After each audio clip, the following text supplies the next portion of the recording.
पुन्हा एकदा माझ्या चॅनलमध्ये तुमचं सगळ्यांचं स्वागत। तर मी तुम्हाला 36 छातीचा कटोरी ब्लाउज कटिंग दाखवते। तर व्हिडिओ पूर्ण बघा। व्हिडिओ आवडला तर नक्कीच लाईक करा, शेअर करा आणि सबस्क्राइब करायला तर अजिबात विसरू नका। तर मी 14 ची उंची घेते, कस्टमरची हाईट थोडीशी कमी आहे आणि मग शिवून आपला ब्लाउज होणार 13 इंचाचा। तर मी 13 वर 1 पॉइंट देऊन आखून घेणार। कमेंट करत चला पटापट, म्हणजे माझ्या नक्की लक्षात येऊन जाते। आता शोल्डर घ्यायचे आपल्याला 36 छातीला 5.5 इंच। पुन्हा एकदा थोडंसं खाली 5.5 वर एक मार्क करायचा आहे आणि आपल्याला मोंढ्यासाठी एक लाईन आखून घ्यायची। आता आपल्याला मोंढा घ्यायचा आहे जवळजवळ 5.5 इंच। 5.5 इंच घ्या, 5.5 घ्या किंवा 5.5 घ्या, परफेक्ट असा बसून जातो। तुम्ही तुमच्या आवडीनुसार घ्या, शक्यतो 5.5 घेतलं तरी पण चालते, व्यवस्थित येऊन जाईल। आणि एक लाईन आखून घ्यायची आपल्याला। आणि 36 चा चौथा भाग कसा येतोय तर आपल्याला बघायचं आहे 8.5 इंच जवळजवळ, सॉरी 9 येतोय, 9 येतोय। 9 वर मी एक मार्क केलाय आणि 2 इंच आपण शिलाई मार्जिन ठेवली बघा। तर गळा घ्यायचा आहे आपल्याला 2.25 इंच किंवा 2.5 घेतला तरी चालतोय। शक्यतो मी 2.25 इंच गळा घेतलाय। मी दोन्ही पेपर कटिंग एक सोबत दाखवते, नीट लक्षात घ्या। समोरचा गळा घ्यायचा आहे आपल्याला 6.5 इंच आणि ब्रॉड मध्ये आपल्याला घ्यायचं आहे 3 इंच समोरच्या बाजूनी। जेवढे आपण पेपर कटिंग करतो तेवढा आपला हात एकदम व्यवस्थित साफ होऊन जाईल आणि आपल्याला ब्लाउज पीसावर कटिंग करायची अजिबात भीती मनात राहणार नाही। तर 1.5 इंच आणि 1 इंचावर आपल्याला कंपल्सरी एक मार्क करायचा आहे। तर लक्षात घेऊन करा, कारण थेरीतीच आहे, छोटा छोटा बदल होत चालतोय। कुठं कुठं बदल झाला, कसा बदल झाला हे जर लक्षात ठेवलं तर हर एक पेपर कटिंग तुम्हाला करायला अगदी सोपीच जाणार।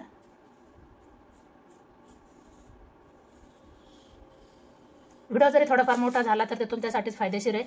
जास्त जर फास्ट केला तर तुमच्या नक्कीच लक्षात येणार नाही, याची काळजी घ्या। आता हे माप जर बसलं 11, तर याच्यामध्ये आपल्याला अर्धा इंच कमी करायचं आहे।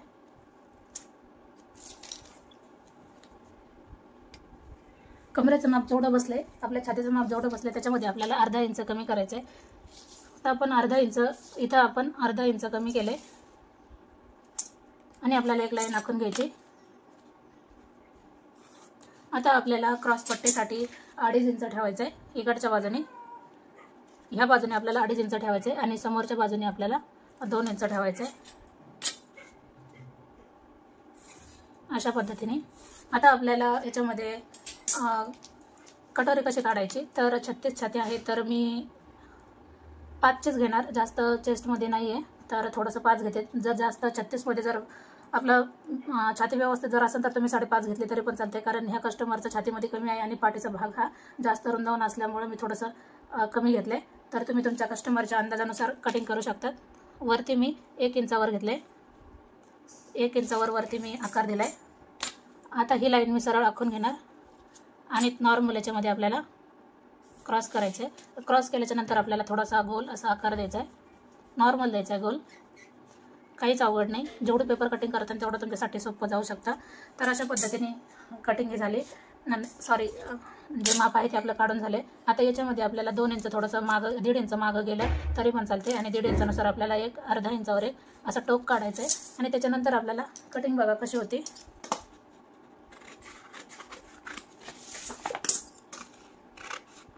अगोदर आपल्याला पाठीचा भाग कट करायचा, तर आपण करणार आहोत पाठीच्या भागाची कटिंग, कारण आपला मोंढा पाठीमागचा 1.5 इंचावर असतो, तर तो अगोदर आपल्याला बाजूला करून घ्यायचा आहे। तर कटिंग आपल्याला ही व्यवस्थितच कटिंग करून घ्यायची अशा पद्धतीने। आता मी पेपर हा डबलमध्ये आहे तर मी याला सिंगल करून टाकते आणि आपल्याला गळ्यासाठी एक टच द्यायचा आहे बघा, अशा पद्धतीने। अगोदर आपण पाठीचा भाग कव्हर करून घेऊ। तर तुम्हाला कुठल्या पद्धतीने गळ्याला आकार द्यायचा तर याच्यामध्ये तुम्ही वेगवेगळ्या पद्धतीने आकार देऊ शकतात। समजा आता मी बरेचसे गोल दाखवले तर आता चौकोनी दाखवते, तर चौकोनीमध्ये पण फरक आहे, तर तुम्हाला कसा चौकोनी करायचा त्यानुसार तुम्ही करू शकतात, किंवा मग गळ्याला थोडासा वेगळा आकार द्यायचा असेल तरी पण तुम्ही देऊ शकतात। अशा पद्धतीने हा या गळ्याचा आकार देते मी।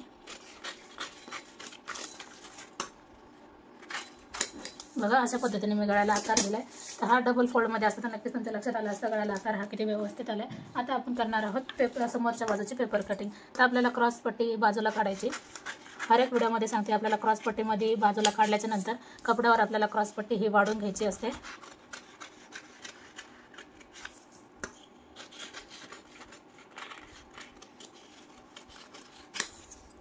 खूप सुंदर असा आकार आलाय कटोरीचा.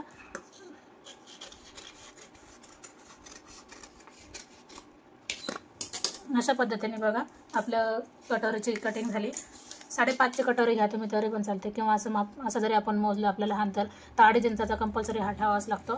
तर आता आपल्याला वाढवायची आहे कटोरी. तर हर एक व्हिडिओमध्ये कटोरी कशी वाढवायची मी तुम्हाला सांगितलंच. पुन्हा एकदा आपण बघूया. तर पूर्ण कटोरी आहे तशीच मी ठेवते आणि आपल्याला आखून घ्यायची.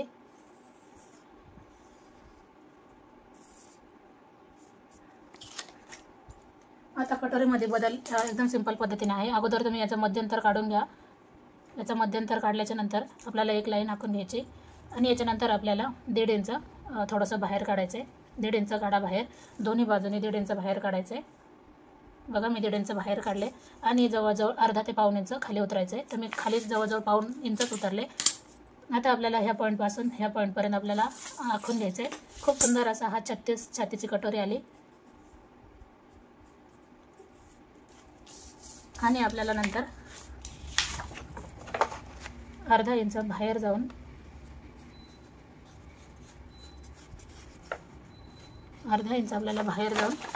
कटोरीला आकार द्यायचा आहे आणि ही लाईन आपल्याला खाली आखून घ्यायची ह्या पॉईंटला. आणि आता आपल्याला टक्स कसा काढायचा आहे तर आपल्याला कपड्यावर पण लक्षात येणंच आणि याच्यावर पण लक्षात येतो. तर 1.5 इंच बाहेर केलं आहे मी. आणि ज्यांना जास्त जर टोक लागत नसेल कटोरीचं तर आपण 2.5 इंच घेतलं तरी पण चालते टक्स थोडक्यात. आणि जर 3 इंच जरी घेतलं तरी पण चालते. तर 3 इंचावर थोडीशी फिटिंग असं वाटतं व्यवस्थित बसते. टक्स आपला कसा आपण तयार करतो त्याच्यावर पण असतं. तर अशा पद्धतीने 36 साईजची कटोरी ही व्यवस्थित कटिंग झाली. तर तुम्ही बघू शकता मी याच्यावरच तुम्हाला ब्लाऊजची कटिंग पण दाखवणार ह्याच मापावर आणि फिनिशिंग पण दाखवणार.